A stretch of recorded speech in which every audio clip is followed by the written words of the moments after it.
Well, this feels rather big. He knew exactly who the guy was, but he was basically like, he always made it seem as though he was asking certain things that after discovering in the process of that conversation, he would ask additional questions. So he kept saying, "What do you do as a job? Do you talk about the news?" And I was like, "Yeah, I talk about the news." And he kept saying, "Okay, so when you talk about the news, do you talk about the war?" And I was like, "What do you mean by that?" He's like, "Do you talk about Trump?" And that was the first time where I was like, what is this question? Like, I literally straight up told him, I was like, "Why are you asking me this?" Like, I was like, what does this have to do with anything?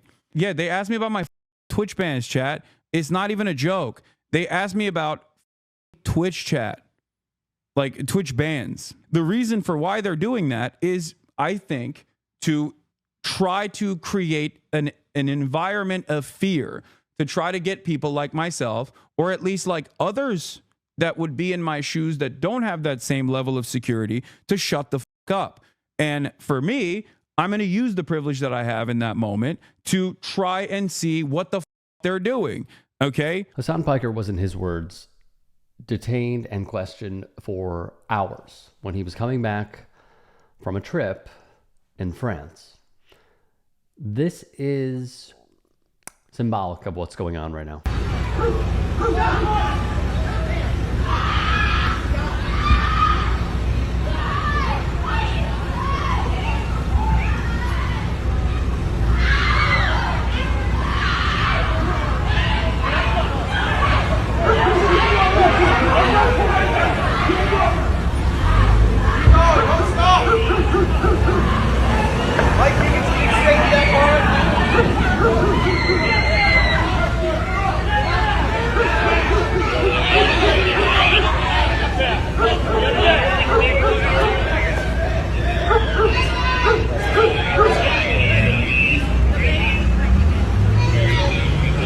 That video was from Worcester, Mass, where ICE agents ran after and detained a Brazilian mother. Her name, Ferreira de Oliveira. You arrested her and threw her on the ground. When I was over there, the officer arrested her because she was obstructing me. We told her to get out All of the way. you needed to do is just have one of us hold her and contain her. You didn't have to take her. This is what we talk about. This is what we talk about. That's a use of force that's unnecessary. It is unnecessary. No, it's not emotional. It's real because those people. It's very real for them. I understand that. Okay? I understand that. Yep. And you guys were acting disrespectfully. Okay? I'm trying to protect my constituents. Okay. And I was wagging my finger as if I'm a piece of garbage. I have a right to be here. I'm the city councilor and I'm protecting my constituents. Right. You're Okay? doing all you can, right? Okay, but there was no reason why that woman was banged on the floor. Would you agree with me? When I turned around, she was on the ground. Okay? She wasn't on the ground. She didn't get there by herself, sir. Okay, wait. She was put there. And the woman that you saw speaking right there is a city council member. Apologies if I do not say this accurately. Atal Haxiaj was one of the women who formed a human ring around ICE agents. She would release this statement. As an elected official, it is my obligation to stand up for my constituents.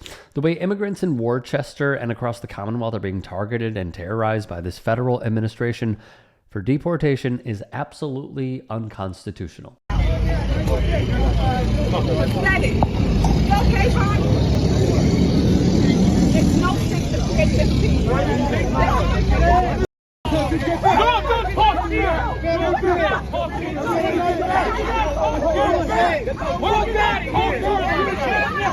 You are escalating the situation. Don't tell him. You can't put a hand up there. You cannot. There's a restriction. You cannot. What? And you better not touch her either. Tell him. It's on camera, Congresswoman. Don't worry. It's all on camera. Put your mask down. Then, in another troubling piece of video, Newark's mayor, Raz Baraka, was arrested after joining members of Congress to shed light on a facility being run by ICE called Delaney Hall. He was released 5 hours. 5 hours later. Oh, he also caught a charge of trespassing. From The Guardian, Newark sued GEO Group after the company won a 15-year, $1 billion contract with ICE to run Delaney Hall, saying that the company was renovating the facility without proper permits and that city inspectors had been barred from entering the center. But of course, that was not all. So I posted a video a couple days ago talking about how I got detained as a United States citizen born and raised, and I'm just going to go over everything, give you guys the entire story and all the details. I was coming back from Spain. I was in Spain for about a month or so. I had a layover in Berlin, Germany for around 2 hours, and then I came into the United States. Here's my global entry card, because a lot of you guys don't believe that I did have global entry. Yes, I do have global entry, and this still happens to me. I still got detained. I went through the global entry line, they scanned my eyes, and I continued walking. I had the green check mark, and then an officer told me I needed to go to the right. So I go to the right, I get asked questions by another officer. He asked me where I'm coming from and what I did for work. I answered TikTok, as I do have other accounts that I am very social on that have thousands of followers. Then he asked me to step into this box looking thing. It's about, 3 sides, and then he told me another officer will come and grab me. That officer then took me to a room, which I did insert a photo of, and I will give you guys again here. Which this is the first room I was taken to. So that is the original first room. There was people of all skin colors. I know a lot of people think I was the only minority. And that's where I was asked my father's citizenship status. My father is an American citizen. He has been for the last 25 years before I was born. I did not have the answers to any of those questions because I would not know. From there, they told me to sit back down, and then they transferred me to another room. That other room, the officer asked me what I did for work, exactly why I was traveling. I said the same thing. I did TikTok, and that's why I was traveling, and I wanted to stay there for longer. From that point, I normally saw people either leave after the first room or the second room. They were just good to go.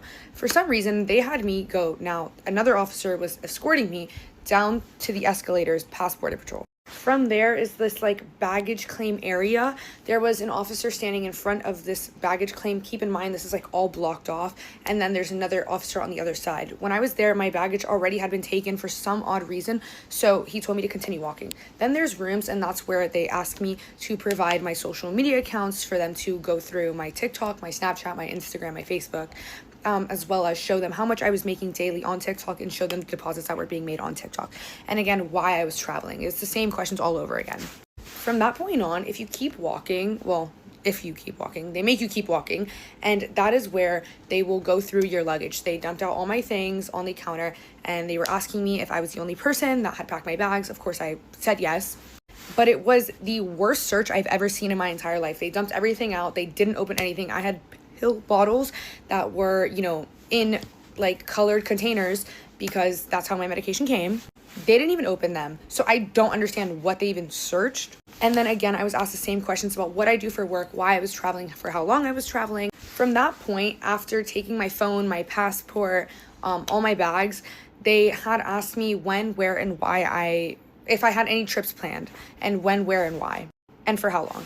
I had no clue. I still don't have a clue. I do not plan to leave the US yet. So I answered no, and he proceeded to literally scream in my face 4 times, and I told him no every single time. After about 2.5 hours to 3 hours, and during this entire thing, I was finally let go after telling them no. I also want to say that I post on my Instagram stories and my TikTok a lot of things, anti-Trump and anti-MAGA, whatever you want to call it. So that is a red flag for them. So yeah, my Instagram wasn't completely clean. They didn't do anything about it. They kind of just took my phone and searched through everything. I don't really know what they were looking for. I don't have more answers. I complied with every single thing that they asked. I didn't give them a hard time about anything because I'm more scared than anything. And I hope that kind of clears up a little bit of confusion for you guys, and also so you guys know that not everyone has to go through this process. So I think we need to really, really start asking ourselves,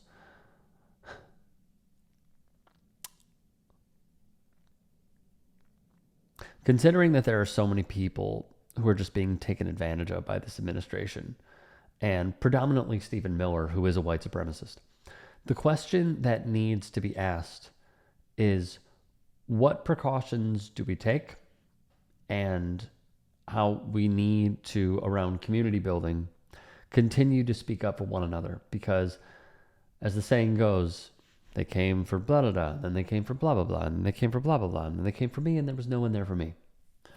So use whatever platform you have, whether it is your Instagram, whether it is your Twitter, whether it is your Snapchat, whether it is your TikTok, it doesn't matter. Facebook, I don't care. Keep speaking out. Keep showing solidarity, and keep sharing, because it'll slip through the cracks for a lot of people who either do not pay attention to this stuff or don't want to pay attention to this stuff, how atrocious these actions are by this current administration. Because when we all speak out, it is better.